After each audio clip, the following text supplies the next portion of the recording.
This is Rich with Tech Careers, and today we're going to go ahead and talk about how to transition to forward deployed engineering in 45 days. If you guys have not scheduled a call yet, please go ahead and do so to inquire about our program. All you got to go ahead and do is in our YouTube channel, you click on the description, and then when you click on the drop down, you can schedule a call right here. In fact, this is actually a form of forward deployed engineering because you're actually providing a visual example of what somebody needs to go ahead and do. If you've already scheduled a call, we very much look forward to speaking with you.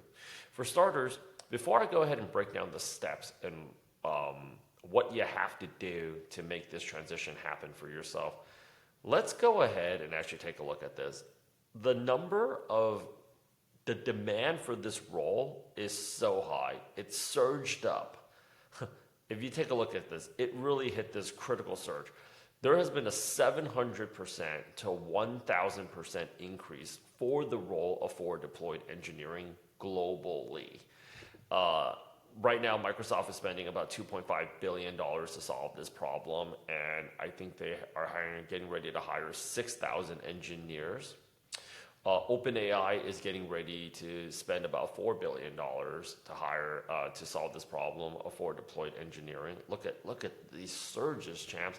I have all these resources for you. AWS is spending about $1 billion to solving this problem. And these roles, they pay anywhere between, I think I pulled up a salary chart for y'all over here, boom. You can go ahead and actually click on this. We have all the resources for you in the career playbook, which we are happy to go ahead and share with you upon the consultation and upon you also joining our program. But I'll go ahead and tell you guys exactly why this role is paying upwards of anywhere on the low end. You can see in the 250K all the way upwards to 750,000 to even $1 million for this position. And before I talk about what people need to go ahead and do, I'm going to tell you why people actually fail in making this transition. They fail in making this transition because of three reasons. Number one is procrastination. Number two is analysis paralysis. And then number three is perfectionism. If you fall under any one of these three traps, you're not only preventing yourself from getting the highest paying job ever right now in tech with the most consistently, like I would say, the most consistent large scale demand for this role. I mean, 6,000 engineers, like the number of companies, OpenAI here is blowing $4 billion to go out there and hire for this position. Amazon is blowing $1 billion. The salary rates are insane, and it's largely because most people fail to make this transition because procrastination, analysis paralysis, and perfectionism. It doesn't even matter what you do. If you just don't do these three things, you'll get the job, actually. We have the data to actually go ahead and prove it. So the first thing that I want to go ahead and actually just kind of like help you guys help yourself is this. First things first is you can just go ahead and actually do a little bit more additional research. And we've provided all of this for you guys right here. What do forward deployed engineers actually do? All of the resources in terms of the links that I just clicked up for you guys, it's all here. This is a global problem. I'm not even joking. Even Korea is hiring for forward deployed engineers like crazy right now. You see this? This is not AI. It's actually a real person. So, like, first things first is, instead of somebody telling you what's forward deployed engineering, I'd recommend, this is actually probably the most foolproof way possible.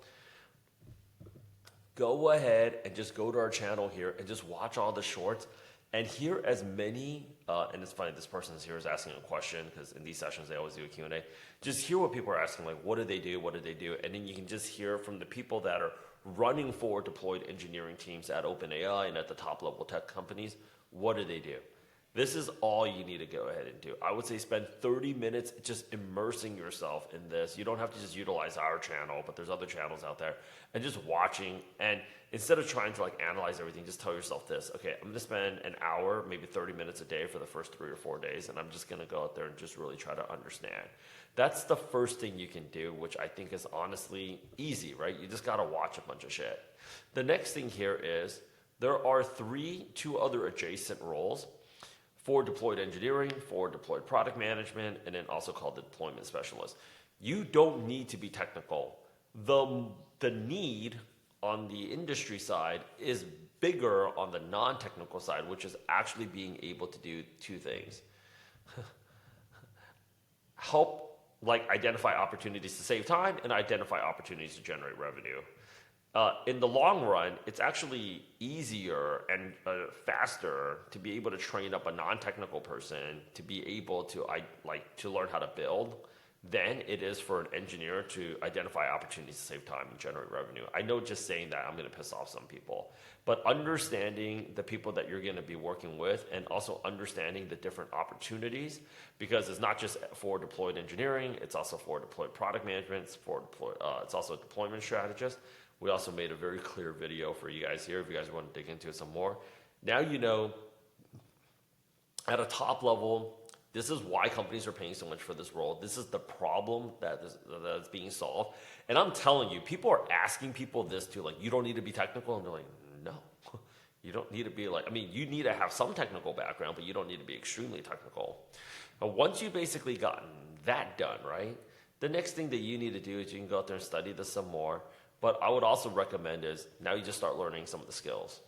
Now, in learning the skills, there's a big question. Well, where do you start? I tell people that they should probably start here. This is actually where I started, and this is actually where a lot of other people started. But if you got to start somewhere, you might as well just start learning Google AI first. And that starts with understanding how to prompt. All of these tools, they're essentially just a series of questions and statements that you're asking AI. And you put in a better prompt, you're going to get a better answer, or you're going to get a better image, or you're going to get a better video. So if you understand how to prompt, that's just basically like giving AI commands, then that's the best place to begin. Everybody, for the most part, has a Gmail account, and a lot of these tools are already built into the Google stack that we use almost every day, whether or not we know it. So Google is a good place to go ahead and actually start. Doesn't take a lot of time. Honestly speaking, in 1 hour, you can become a rock star in our program. Number 2 is learn a little bit about Grok. And before I head over there, we actually walk you through all of these different tools and exactly how you can go ahead and actually get, and how you can go out there and actually get productivity and scale off of them. But then you want to learn a little bit about Grok. And within 34 minutes, you've learned everything that you needed to know. Then you want to move on over here to Lovable. And then we have actually 2 modules here within 54 minutes. And you can watch all of this at 2 times speed. You will learn basically this. Oh, this is a tool. This is actually what it does. And if I wanted to go out there and let's just say vibe code out a website, right? Boom. If I know how to, imagine you had a robot that could do anything you wanted to go out there and do. That's what AI is. And you say left, and it shoots left, and it's right. It's like playing a video game. You have a bunch of commands, and that's all you had to do. And then you basically do that all the way up until you basically kind of work your way from the bottom level all the way up to Claude, and then you can start doing Claude Chat, and then you can go out there and slowly start progressing to things that are more, I would say, that are more advanced, and then you start working your way down to the Claude Certified Architect Foundations. And for our program, we actually have 2 coaching calls that we run every single day for both our North American and also our European cohorts. But in terms of the actual skills, that's where it is that you start. Where I see a lot of people actually falling behind is basically this. When they're learning the old skills, they feel like they need to learn the new skills because the more you start looking at this stuff, the more the algorithm starts favoring you. So you're just looking at this stuff even more, and then you're like, oh my gosh, I should be learning that. And then when they're learning the new stuff, it's because they haven't caught up yet. They're like, oh, I should start back from the very beginning. That is the easiest way to go out there and screw yourself over. And you're not only preventing yourself from getting this job, the other thing here is you're preventing yourself from being successful in the age of AI, because the world, forget the market, the world is not moving any slower. From there, you just update your resume, and then you update your LinkedIn profile, and then you start building out your portfolio based upon the skills that you already have. And this is actually where we start losing people. And I got to start telling people, you got to start thinking like a forward deployed engineer. And they'll say they want to understand everything about a resume, or they want to understand everything about a LinkedIn profile. Think like an FDE. Okay, all right, you're stuck in that area. Can we at least update your photo? Can we at least update your backdrop? Could we at least, add some of these skills into your skills and endorsement section? They get stuck on one thing, and then I would say a superpower of a forward deployed engineer is getting unstuck quickly. Just move on to the next thing, move on to the next thing, and move on to the next thing. You're gonna make your life, you're not only gonna make your life easier, you're gonna be a happier as a person because you should be like water, you should be like totally unstoppable. And then, in order for you to demonstrate that you have these skills, you should be hosting workshops and creating content so you could visually prove that you have the skills that companies are actually looking for. We've created modules on that. And then you just basically go ahead and start applying and interviewing. What I always find when people are like, there's got to be more than that. Just get that done first. But just get that done first. The faster you move, the faster things happen. You don't want to spend 30 days because I'm telling you, there's two reasons for this. Number one, it's not going to help you when you're on the job. And then number two, it's also not going to help you in this time of AI.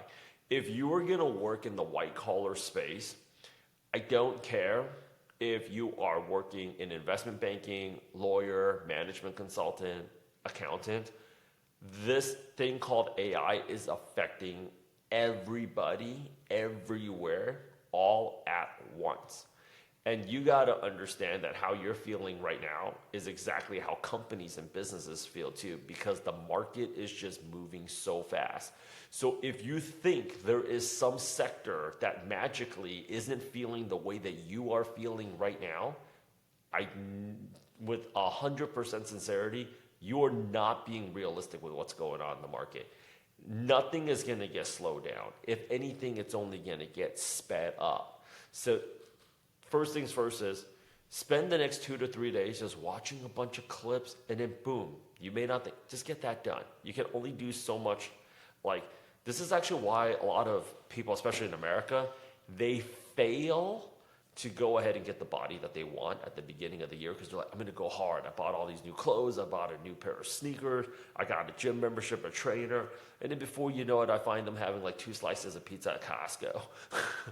You got to ease into it and build up to it. Get your skills, get the foundational understanding done. Learn from the people that are actually, because the market's moving so fast, like we're updating our curriculum pretty much like every 72 hours to like a week. And people are like, this is just too many new skills, Rich. Market's not slowing down for us. It's not going to slow down for you. It's not going to slow down for Google. It's not going to slow down for anybody. Next thing is get your resume done. Step by step. Don't stop. Be unstoppable. Can we at least just get everything onto this template first? Just update your name. Update the font. All that little action is all progress, and you can get that done. Honestly speaking, less than 1 hour, you can get this done. In less than like 30 minutes, okay, Rich, but can we at least update your photo? Can we get a haircut to like get yourself a new photo? Okay, get that done. Mark shit off the checklist and just go. I think largely, if you guys haven't watched this one All In podcast, they talked about the importance of retard maxing. It's so true. It is so true. And then you start working on your portfolio. Your portfolio comes directly, if you're with our program, starts coming directly from these skills. And you're going to realize at first, it's just like anything else. You're going to be like, oh, it's frustrating. I don't think I'm making a lot of progress, but you actually are. You're not able to see it, but, you might not even be able to feel it, but boom, all of a sudden you're like, holy, oh my gosh, I figured it out. Yeah. But you got to go ahead and actually start working on your portfolio, and then you go out there and start getting certified, and then you start applying, and then you start interviewing. The more homework that you basically put up front, and this is the part that people just need to understand, you're going to get a job by hosting webinars.